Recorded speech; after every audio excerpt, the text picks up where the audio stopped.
Hello दोस्तों, welcome back to my channel. ये video रहेगा class 10th resource and development का last topic soil erosion and soil conservation methods पे।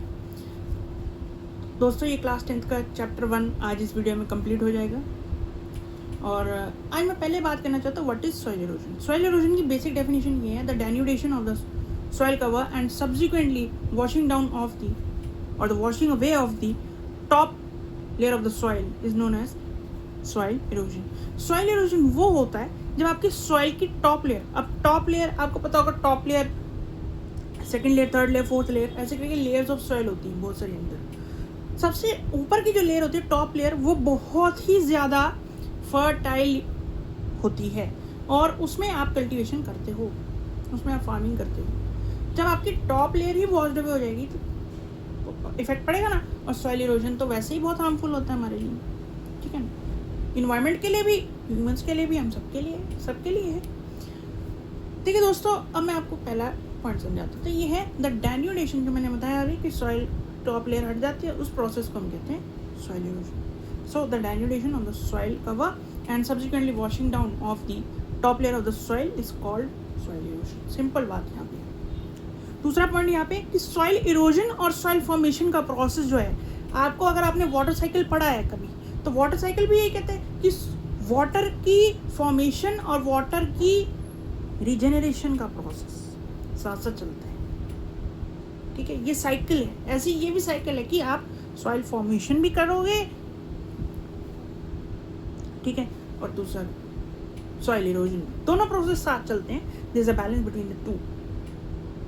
Due to some human activities, कुछ human activities की वजह से कॉजेज क्रिएट हुए हैं जिससे लैंड इरोजन और सॉइल इरोजन बहुत जल्दी होता है। लैंड इरोजन भी होता है, सॉइल होगा तो लैंड भी होगा, लेकिन आपने ध्यान रखना है कि सॉइल इरोजन बहुत बढ़ता है इन चीज़ों से। इसलिए दोनों टॉपिक मिलते हैं। मैंने आपको कहा था कि लैंड वाला पढ़ोगे तो सॉइल वाला भी समझ आ जाएगा। तो इसमें कुछ कॉजेज हैं, मैं आपको कॉजेज बताता हूँ। सबसे पहले, due to the human activities हमारा सॉइल इरोजन बहुत बढ़ता है, इम्बैलेंस क्रिएट करता है हमारे लिए। पहला आता है डिफॉरेस्टेशन। याद करेंगे, डिफॉरेस्टेशन, माइनिंग, कंस्ट्रक्शन और ओवरग्रेजिंग, 4 चीज़ें हैं, याद रखना। अच्छा, कुछ ऐसे हमारे नेचुरल फोर्सेस भी हैं जो सॉइल इरोजन होने में मदद करते हैं। जैसे कई बार विंड के ज़रिए हो गया, वाटर के ज़रिए हो गया, ग्लेशियर के ज़रिए हो गया। तो ये हमारे नेचुरल फोर्सेस हो गए, इन्वायरमेंट के। तो मैन मेड फैक्टर भी पता है और हमारे ह्यूमन नेचुरल फैक्टर्स भी पता है। अच्छा, उसके बाद है now what is gullies. What is gullies? तो गलीज क्या होता है मैं बताता हूँ। गलीज ये होता है कि sometimes the water flows through the cuts of the clay soil और creates deep channels into the clay soil. इन चैनल्स को से इरोजन होता है और इन चैनल्स को हम गलीज के नाम से जानते हैं।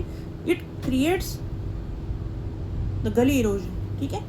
और ऐसे में ये लैंड क्या हो गया, जब लैंड में बहुत सॉइल में ही पानी भर गया बहुत ज़्यादा, तो क्या हुआ, ये लैंड ना अनफिट हो गया, कल्टीवेशन नहीं कर सकते, इस पर कुछ उगाने का कोई एग्रीकल्चर वर्क नहीं कर सकते। तो ये लैंड क्या बन गया, बैड लैंड। इस लैंड को हम कहेंगे बैड लैंड। और अगर चंबल के रीजन में हम देखें तो चंबल रीजन में इसका नाम है, तो उसको कहते हैं रिवराइंस के नाम से जानते हैं, रिवराइंस के नाम से जानते हैं। ठीक है दोस्तों, ये हो गया गलीज। नेक्स्ट आ गया हमारा शीट इरोजन। समटाइम्स क्या होता है, the water flows over a large area down the slope as a form of in the form of sheet, ठीक है। So this process of erosion of soil is called the sheet erosion. देखिए दोस्तों, फिर आता है wind erosion कि sometimes the wind blows off, अब देखो ध्यान से सुनना, off the top layer of the soil और the soil cover. This make the soil eroded and as the erosion is caused by the wind, so it is called the wind erosion. Wind के जरिए हुआ तो wind erosion, ठीक है ना। और उसके बाद आया विंड हो गया, शीट इरोजन हो गया, गली हो गया। अब आ गया कि sometimes the soil erosion can be caused, कई बार तो soil erosion by using the wrong methods of plowing, that is up and down on a slope. अगर करेंगे तो ये क्या करेगा, it makes the deep channels into the soil and the water enters into the soil. This causes soil erosion. अब इसके कुछ methods हैं दोस्तों जहाँ पे आपको बात मैंने बतानी है. 4 ही मेथड है, ज़्यादा टाइम नहीं लगेगा. पहला मेथड आएगा कॉन्टूर प्लोइंग. कॉन्टूर प्लोइंग क्या करती है, प्लांटिंग अलॉन्ग द और farming along the contour lines can decelerate, क्या कर सकता है, can decelerate the flow of water and can prevent the soil erosion. This form of या type of farming is called contour ploughing. Next आता है, it is the of terrace farming कि sometimes the steps can be made by cutting down the slope. ठीक है, this is known as the terrace farming and terrace farming restricts the soil erosion. ठीक है, जो central Himalayas होते हैं हमारे, ठीक है, और वेस्टर्न हिमालयस जो है हमारे, वहाँ पे एक वेल डेवलप्ड सिस्टम है ऑफ टेरेस फार्मिंग का. थर्ड क्या आता है, strip cropping. Large fields are divided into strips. ठीक है, and there the strips of grass over a large area. क्या होता है, लार्ज एरिया पे बहुत सारी घास उगाई जाती है between the 2 lines of crops. जैसे क्रॉप लगाई फिर घास लगा दी, क्रॉप लगाई घास लगा दी, ऐसे. तो ये क्या करती है, this prevents or break the flow of the wind or the force of the wind and thus prevents the erosion of the soil. इसलिए हमने कहा कि ये भी इम्पोर्टेंट है. ठीक है, स्ट्रिप क्रॉपिंग. लास्ट जो आता है हमारा, the planting of the shelter belts. तो ये है कि the planting of the shelter belts और the making of the shelter belts along with the in the rows of trees, planting a rows of trees along the crops can be work in a similar way.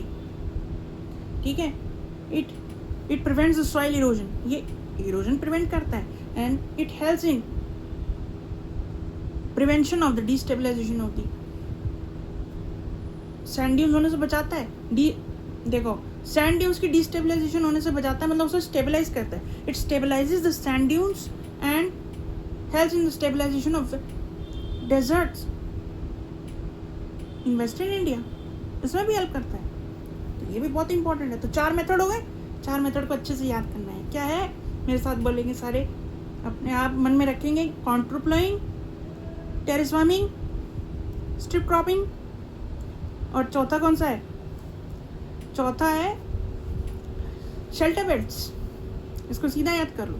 और shelter belts आते हैं अपने दिमाग में western India के desserts का रखना. गुजरात हो गया या हमारा राजस्थान हो गया, ये सारा एरिया जितना आता है वहाँ पे ये होता है. सो आई होप आपको ये वीडियो की बातें मेरी समझ आई होंगी. And don't forget to like, share and subscribe. And दोस्तों कमेंट भी कर कीजिए कुछ अगर ना समझ आए या पता ना लगे. और आई होप आपको ये वीडियो अच्छा लगा होगा. और तब तक के लिए मेरी तरफ से दोस्तों बाय बाय. अब हम अगली वीडियो में, आने वाली वीडियोस में मैं आपसे आगे चैप्टर्स की बात करूँगा. बाय बाय दोस्तों.